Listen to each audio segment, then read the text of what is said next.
Supreme Martial God Technique. Bab 3026 Dia datang. Manfaat ini mungkin belum terlihat sekarang. Tapi hal itu pasti akan terwujud dalam kemajuan budidaya di masa depan. Semakin kokoh pondasinya, semakin sulit pula memperkirakan ketinggian yang bisa dicapai di kemudian hari. Sebaliknya, jika fondasinya sudah bermasalah, Anda bisa berada dalam dilema karena tidak bisa membuat kemajuan apapun lagi, kapanpun dan dalam kondisi apapun di masa mendatang. Rumah tanpa fondasi yang kokoh tidak dapat dibangun terlalu tinggi. Selain itu, jika masalah ini tidak diatasi tepat waktu, maka akan menjadi masalah permanen yang tidak dapat diperbaiki dan tidak ada cara untuk mengatasinya. Menghabiskan 3 jam untuk mengkonsolidasikan fondasi bukanlah waktu yang terlalu lama bagi Wu Yun. Tentu saja, setelah stabilisasi, langkah selanjutnya adalah tujuan akhir Wu Yun. Berdampak pada wilayah akhir, alam 5 guntur suci. Dan inilah yang dia lakukan di area tengah sebelum pergi ke area atas. Semuanya, tidak ada kejutan. Wu Yun menyerap semua energi dari siklus kehidupan dan kematian. Dan dia juga berhasil memicu 5 guntur suci. Berhasil mencapai alam 5 guntur suci. Semua ini tampaknya sangat sederhana. Namun pada kenyataannya, terdapat terlalu banyak kesulitan. Relaksasi hanyalah relaksasi di mata orang lain. Di mata Wu Yun sendiri, peningkatan berkelanjutan di 3 alam yang berlangsung kurang dari sehari menghabiskan hampir seluruh energi dan kekuatannya. Setelah terobosan itu, saya dapat dengan jelas merasakan sensasi kuat yang dibawa oleh kekuatan yang lebih kuat dalam tubuh saya. Wu Yun pun tidak merasakan kelelahan fisik. Tetapi setelah Wu Yun menyerap siklus kehidupan dan kematian ke dalam tubuhnya, dia masih terbaring di tanah. Pada saat ini, dia menurunkan semua pertahanan dan kewaspadaannya. Tanpa menggunakan keahliannya apapun, ia hanya berbaring di rumput dan tidur siang. Wu Yun sangat lelah. Dia merasa sangat lelah. Kelelahan semacam ini bukan berasal dari tubuh fisik, karena pada levelnya, selama dia tidak mengalami cedera serius, tubuh fisiknya tidak akan merasa lelah. Yang membuatnya merasa lelah adalah secara psikologis. Terlalu banyak hal yang membebaninya. Tampaknya semuanya berjalan lancar, dan Wu Yun tampaknya tidak memiliki masalah. Tidak peduli apa yang dia lakukan, semuanya berjalan sangat lancar. Namun siapakah yang dapat memahami rasa sakit di hatinya? Siapakah yang dapat mengerti, jika seseorang tahu bahwa nasibnya sudah diatur dan dikendalikan, jalan yang ditempuhnya sudah direncanakan orang lain, dan dirinya hanyalah pion di tangan orang lain, apakah ia masih dapat merasa tenteram dan tenang? Saya khawatir tidak seorang pun dapat melakukannya. Lagi pula, bahkan Wu Yun sendiri tidak tahu kapan dia akan dibunuh. Sama seperti gurunya, Wu Lingtian, dia tidak memiliki kendali atas urusannya sendiri dan menghilang tanpa jejak. Tidak ada berita tentangnya, baik dia masih hidup maupun sudah meninggal. Wu Yun tidur nyenyak. Tidur ini dapat dikatakan sebagai tidur paling nyaman yang pernah dialaminya sejak meninggalkan dunia fana di benua liar. Dia punya mimpi. Dalam mimpi itu, saya bertemu banyak orang dan melihat banyak hal yang telah terjadi. Mimpi tidak nyata, namun sangat nyata. Karena seluruh mimpi itu dipenuhi oleh orang-orang di sekitar Wu Yun dan jalan yang telah mereka lalui. Dia melihat ayahnya, Li Yanran, Luo Yao, Bailing, Bailir. Dia melihat naga kecil, Xiao Jin, si botak. Dia juga melihat kenangan setiap kali dia menghadapi hidup dan mati dan berdiri teguh. Kenangan itu manis, indah, dan berat. Wu Yun terbangun. Ingatan pun terbangun. Wu Yun masih harus melanjutkan perjalanannya. Dia membuka matanya dan perlahan berdiri. Tiba-tiba dia mengangkat kepalanya dan melihat ke arah langit di atas kepalanya, dan melihat kehampaan. Di sana suasananya sangat damai, hanya ada beberapa awan tenang yang berarak. Namun Wu Yun tetap menatap ke arah itu, tidak bergerak. Di matanya, ada sedikit harapan, sedikit gairah, sedikit kekhawatiran dan ketakutan yang tak terlukiskan dan tak dapat dijelaskan. Benar saja, di bawah tatapan Wu Yun, seseorang perlahan muncul di awan. Seperti yang diduga, orang ini adalah lelaki setengah baya agung yang telah berjanji pada Wu Yun bahwa dia akan membawanya ke daerah atas begitu Wu Yun mencapai alam 5 guntur suci. Kau sudah di sini, dan kau sudah di sini dengan cepat. Wu Yun tidak terkejut. Ia menatap pria paruh baya yang anggun itu perlahan mendarat di depannya dan berkata dengan tenang. Saya sudah lama di sini. Saya datang saat Anda selesai dibaptis dengan 5 guntur suci. Namun, saya melihat Anda sedang tidur nyenyak, jadi saya tidak mengganggu Anda.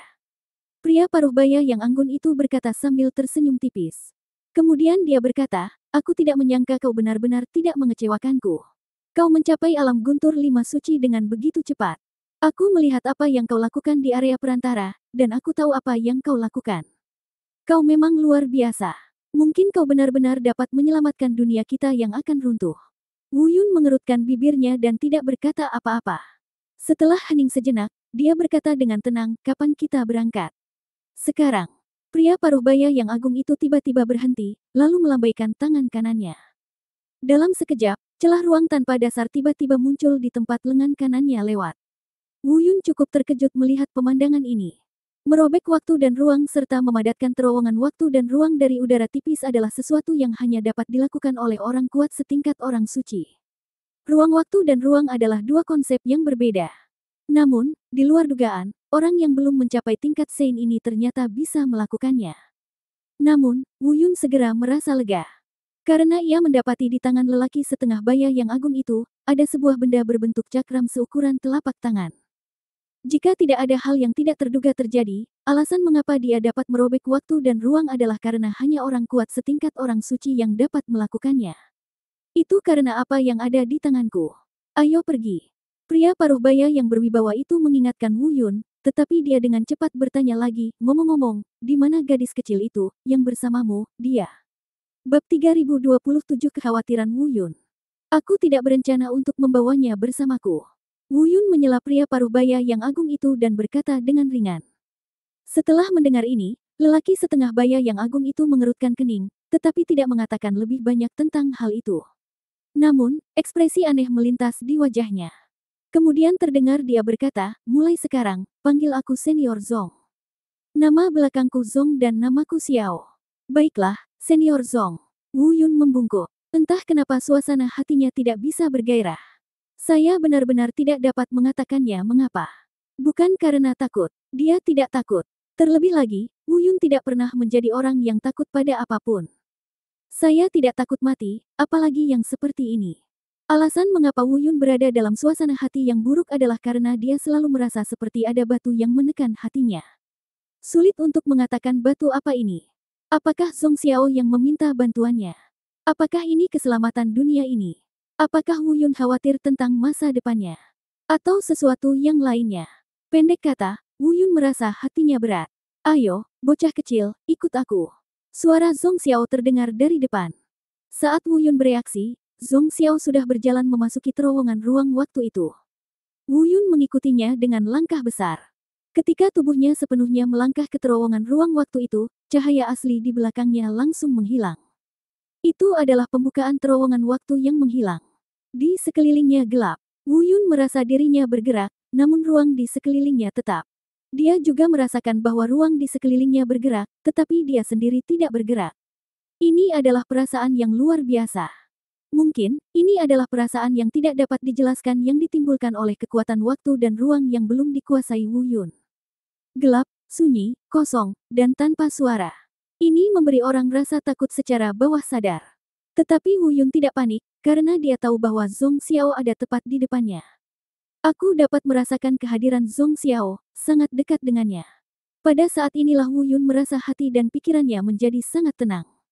Namun, pada saat inilah Wu Yun tiba-tiba teringat sesuatu. Karena kejadian inilah ekspresinya tiba-tiba berubah.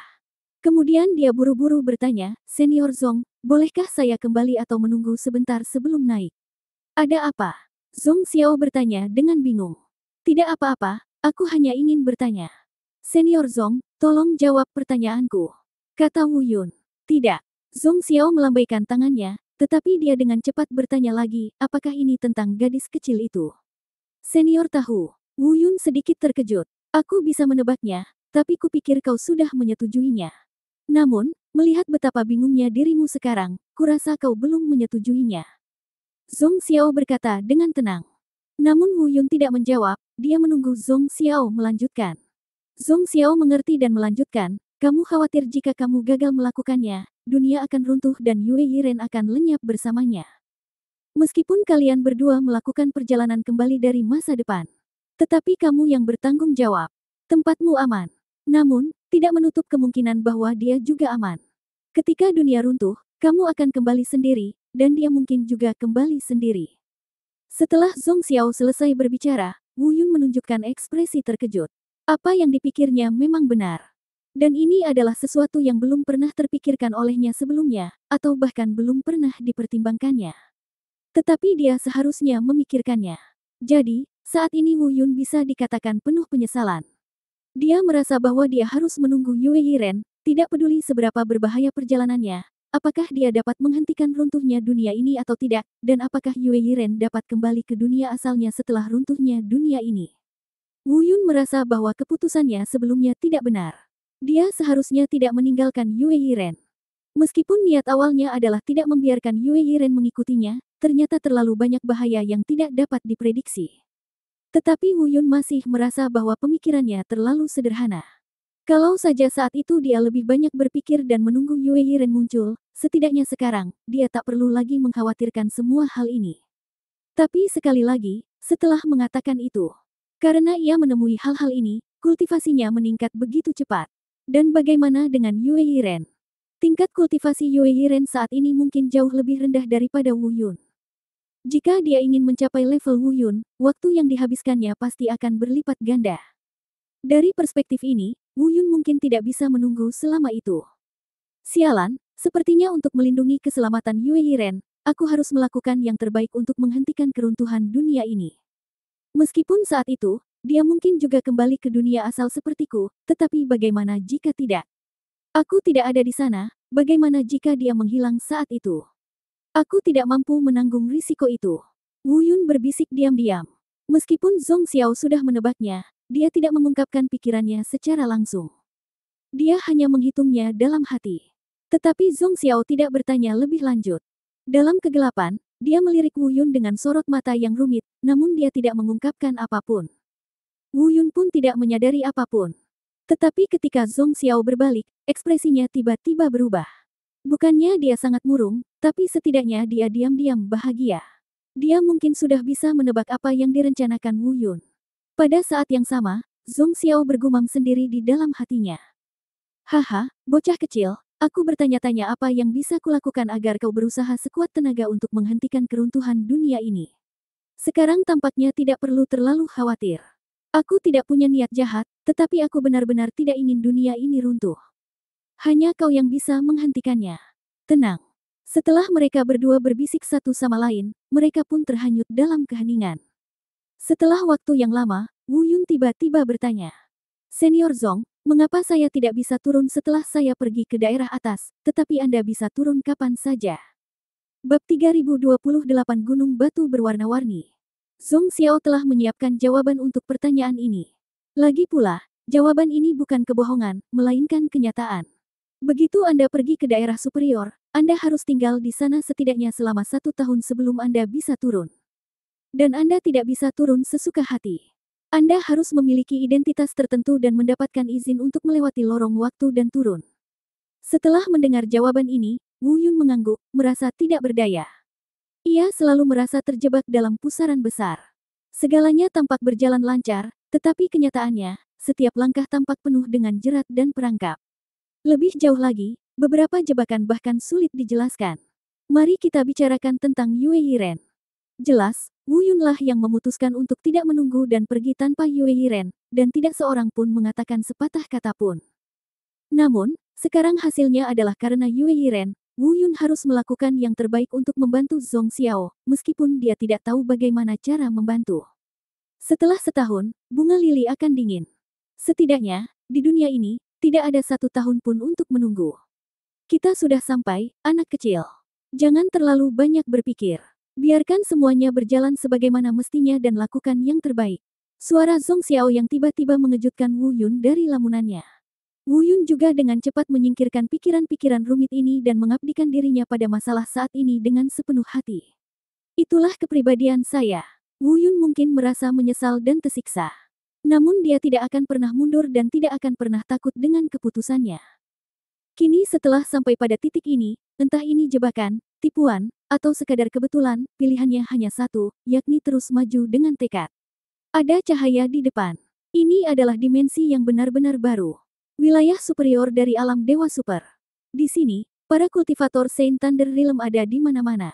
Ada banyak sekali kultivator di alam Semi Santo. Mungkin ada beberapa orang kuat di alam baptisan hidup dan mati yang hanya selangkah lagi untuk menjadi orang suci sejati. Mungkin ada orang suci sejati di sini. Bagaimanapun, setidaknya untuk saat ini, Wu Yun masih belum tahu apakah dia harus meninggalkan alam dewa super setelah mencapai alam suci sejati. Alasan mengapa Wu Yun berspekulasi bahwa mungkin ada orang suci sejati di sini. Itu karena Wu Yun telah mendengar dari Zhong Xiao sebelumnya bahwa merekalah, bersama dengan beberapa tokoh kuat tingkat suci, yang meyakini Wu Yun memiliki kemampuan untuk menyelamatkan dunia. Itulah sebabnya Wu Yun membuat tebakan seperti itu. Tentu saja, ini bukan intinya. Intinya, Wu Yun sekarang hanya ingin tahu mengapa dunia ini tiba-tiba runtuh dan hancur. Dan mengapa kita membutuhkan bantuannya. Apa yang membutuhkan bantuannya? Apa yang dapat dia lakukan? Inilah yang ingin diketahui dan harus diketahui Wu Yun. Segala yang lain hanya awan yang berlalu. Sebelum dia menyadarinya, Wu Yun telah meninggalkan terowongan waktu bersama Zhong Xiao pada jarak tertentu. Di belakangnya, terowongan waktu telah tertutup sepenuhnya dan menghilang. Di hadapan kita terbentang gunung-gunung luas yang jauh. Pemandangannya indah, langit penuh awan merah muda, sungguh menakjubkan. Namun Wu Yun tidak berniat menontonnya. Baru setelah tiba di titik ini, kekuatan super ilahi yang meresap di udara, yang jauh lebih terkonsentrasi daripada di area medium, membuat Wu Yun merasakan kenyamanan dan kemudahan. Namun, kenyamanan itu hanya datang dari tubuhnya. Hatinya tidak merasakan kelegaan apapun. Dia ingin bertanya pada Zhong Xiao kemana mereka pergi sekarang. Namun saat kata-kata itu sampai di bibirku, aku tidak menanyakannya. Sama seperti sebelumnya, dia tidak ingin mengatakan apapun karena dia terlalu tertekan. Termasuk menanyakan hal-hal yang berhubungan dengan hal ini. Satu di depan dan satu di belakang, Wu Yun mengikuti Zhong Xiao dan terbang ke depan selama sekitar setengah seperempat jam. Tiba-tiba, mata Wu Yun yang awalnya tenang berubah menjadi dua sinar cahaya yang menakutkan. Matanya menatap lurus ke depan. Disitulah letak gunung besarnya. Faktanya, Wu Yun memperhatikan gunung besar itu dari jarak jauh. Itu adalah gunung batu, tetapi bukan batu biasa. Itu adalah gunung batu besar yang terbuat dari batu berwarna-warni. Bongkahan batu berwarna-warni dengan berbagai ukuran. Yang besar sebesar rumah, atau mungkin bahkan lebih besar dari rumah. Yang lebih kecil beratnya hanya 100 kg. Hal lain yang perlu diketahui, gunung batu berwarna-warni ini pastinya tidak terbentuk secara alami. Sebab, betapapun menakjubkannya alam, mungkin sulit untuk menghasilkan karya yang demikian luas dan agung. Saya melihat di puncak gunung batu berwarna-warni itu, berdiri sebuah benda yang tampak seperti pilar batu. Karena jaraknya masih jauh, Wu Yun tidak dapat menilai secara akurat ukuran pilar batu tersebut. Saya melihat pilar batu menjulang ke langit dan menghilang langsung ke awan. Saya tidak tahu kemana arahnya. Itu benar-benar pilar yang mencapai langit. Yang membuat Wu Yun merasa bahwa gunung batu berwarna-warni ini pasti tidak terbentuk secara alami adalah pilar batu ini. Betapapun kuatnya alam, ia tidak akan mampu membangun tiang yang tidak terlalu besar namun menjulang ke langit. Itu bukan hal yang mustahil, hanya saja mustahil. Itu hanya dapat dilakukan melalui usaha manusia. Tentu saja, ini hanya poin pertama yang dinilai Wu Yun. Hal kedua, Wu Yun samar-samar menyadari bahwa pilar-pilar batu di puncak gunung batu berwarna-warni itu sepertinya dipenuhi dengan berbagai macam rune dan mantra. Mantra rune ini bahkan memancarkan cahaya yang tampak redup namun sangat terang. Yang membuat mata Wu Yun tiba-tiba berbinar adalah karena dia samar-samar merasakan berbagai mantra dan rune di sekitar pilar batu. Namun karena jaraknya masih jauh, kami tidak dapat memastikannya. Namun seluruh perhatian Wu Yun tidak diragukan lagi tertarik oleh gunung batu berwarna-warni ini dan pilar yang menjulang ke langit. Tempat yang Zhong Xiao bawa saat ini persis berada di tempat gunung batu berwarna-warni ini berada. Tanpa disadari, emosi Wu Yun yang tadinya sulit dikerahkan, berangsur-angsur terbuka. Dia mulai memiliki beberapa emosi yang sedikit gelisah. Karena dia tidak sabar untuk mengetahui seperti apa gunung batu berwarna-warni itu dan pilar yang menjulang ke langit itu. Khususnya, mengapa ada mantra dan rahasia rumit di pilar yang menjulang ke langit. Apa sebenarnya fungsinya?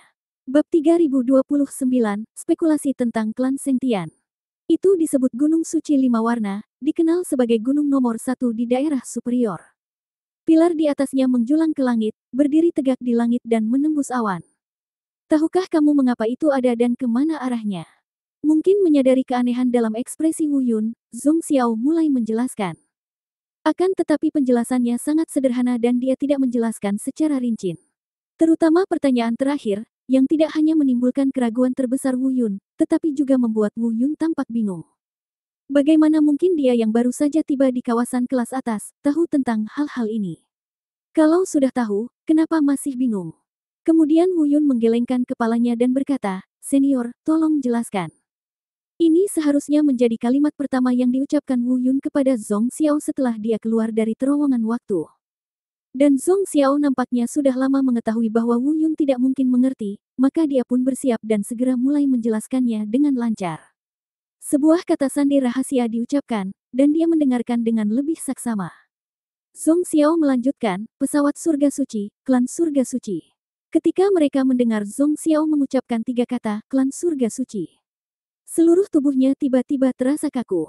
Beberapa pikiran yang tidak dapat dijelaskan muncul dalam benaknya. Belum begitu jelas, tapi pikiran-pikiran ini benar-benar muncul. Wu Yun juga dengan cepat memilah pikiran-pikiran ini. Segera, Wu Yun menemukan beberapa petunjuk kunci. Dia tidak asing dengan klan Sengtian.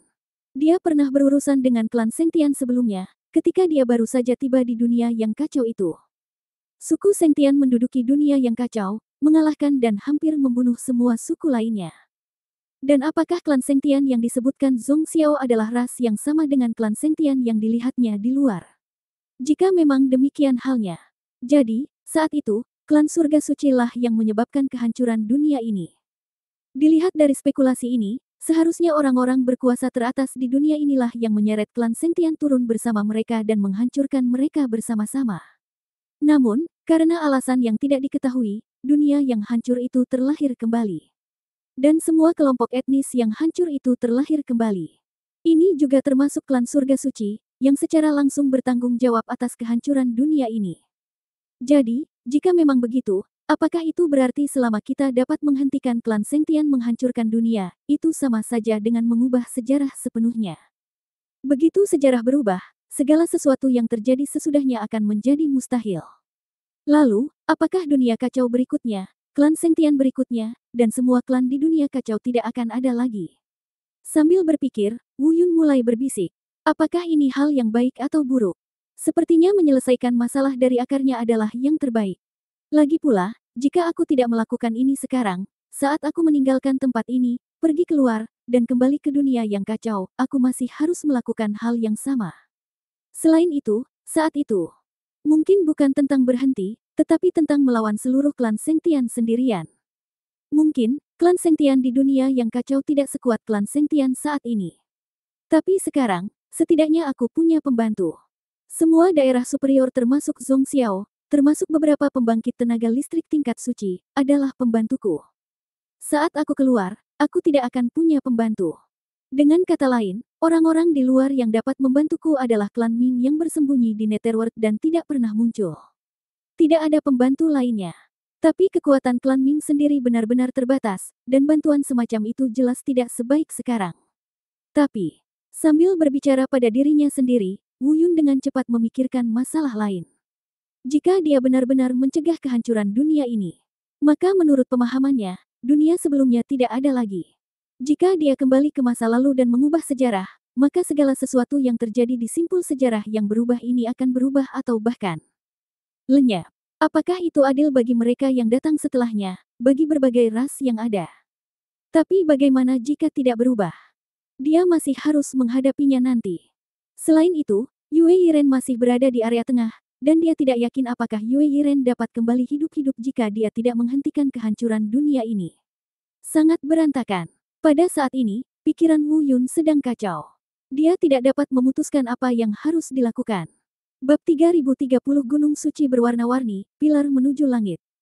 Namun, saat pikiran ini muncul di benak Wu Yun, dia sudah membuat pilihannya.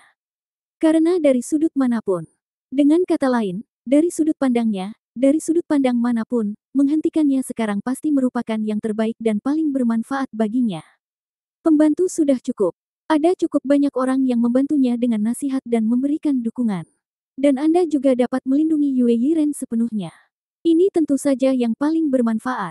Tetapi jika Anda pergi dari sini, Anda bisa menyelesaikannya nanti. Belum lagi apakah Yue Yiren dalam bahaya, kemungkinan keberhasilannya akan sangat berkurang. Karena pada saat itu, hampir-hampir dia sendiri yang akan berjuang. Adapun apakah adil terhadap orang lain dan ras lain, dan apakah ras tersebut akan sepenuhnya lenyap dengan perubahan Wu Yun tidak dapat lagi mempertimbangkannya. Lakukan pekerjaan Anda dengan baik saat Anda berada di posisi Anda. Saya hanya bisa mengurus masa lalu, bukan masa depan. Saya mengurus masa depan, tetapi tidak masa lalu. Jadi, Wu Yun hanya bisa memilih satu dari keduanya. Pilihlah yang relatif lebih menguntungkan baginya. Jadi, dalam hatinya, dia pada dasarnya telah membuat keputusan. Saat ini, membantu Zhong Xiao juga membantu dirinya sendiri. Dia harus berusaha sekuat tenaga untuk menyelamatkan dunia ini dan menghancurkan klan Sengtian. Adapun apakah yang disebut klan surga suci ini adalah klan yang sama dengan klan surga suci di dunia kacau berikutnya. Hal ini tidak lagi penting bagi Wu Yun. Bukannya aku tidak memikirkannya, lebih baik aku bertanya pada Zhong Xiao. Tetapi ketika kata-kata itu sampai di bibirku, aku merasa tidak ada yang perlu ditanyakan. Karena Zhong Xiao tidak mungkin tahu. Lagi pula, bagaimana Zhong Xiao bisa tahu segalanya tentang masa depan? Kemampuan untuk menghitung bahwa Wu Yun adalah apa yang disebut penyelamat didasarkan pada deduksi dan spekulasi. Tidak seorang pun bisa memastikan. Bahkan lebih kecil kemungkinannya bagi mereka untuk mengetahui tentang hal-hal yang tidak diketahui. Sebelum mereka menyadarinya, Zhong Xiao membawa Wu Yun semakin dekat ke gunung suci berwarna-warni.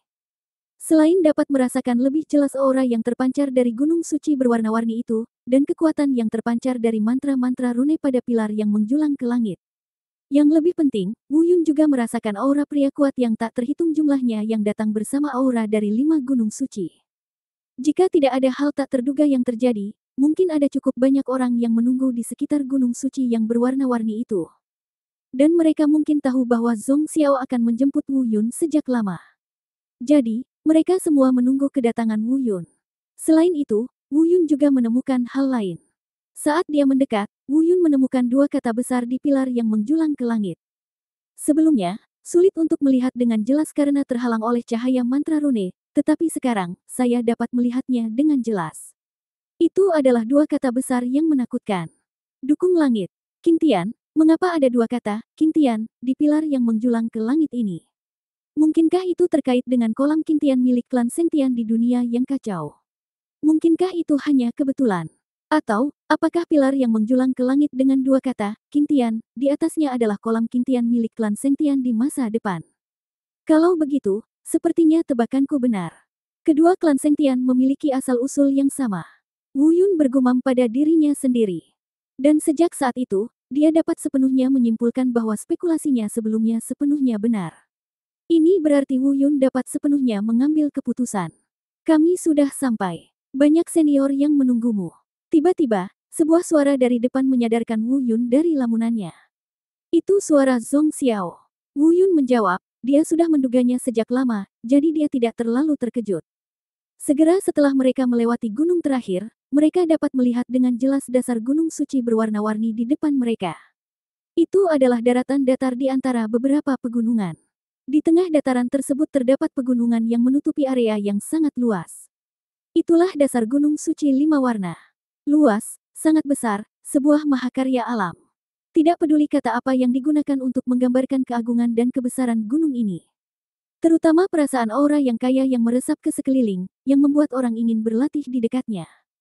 Di kaki gunung, di sekitar tanah datar, ada sekitar 1000 orang berdiri. Ini benar-benar pertemuan orang-orang kuat, meskipun Wu Yun tidak yakin seberapa kuat Zhong Xiao. Namun kekuatan Zhong Xiao jelas tidak lemah. Menurut penilaian Wu Yun, dia setidaknya harus berada di level setengah suci, atau baptisan hidup dan mati. Dan Zhong Xiao tiba di sini, di antara ribuan orang ini. Aura yang dipancarkan sebenarnya tertutupi dalam sekejap. Bahkan jika Wu Yun hanya mengenali Zhong Xiao, mereka akan merasakan bahwa Zhong Xiao kosong karena mereka tidak dapat mendeteksi adanya napas sama sekali. Ini membuktikan bahwa di antara ribuan orang di sini, yang terlemah mungkin jauh lebih kuat daripada Zhong Xiao. Hal ini dapat dilihat dari sikap Zhong Xiao setelah tiba di sini. Ketika Zhong Xiao tiba di sini, dia langsung bersikap hormat. Mungkin dia tidak menunjukkan tindakan apapun. Namun sikap itu, pandangan itu, perasaan itu dari dalam keluar, memungkinkan Wu Yun menangkapnya dengan jelas. Wu Yun, apakah itu dia? Wu Yun sudah mendarat di tanah bersama Zhong Xiao. Sebuah suara tua datang dari depan. Wu Yun melihat orang ini, dan mata orang ini juga menatapnya. Tetapi dapat juga terdengar bahwa orang ini bertanya pada Zhong Xiao.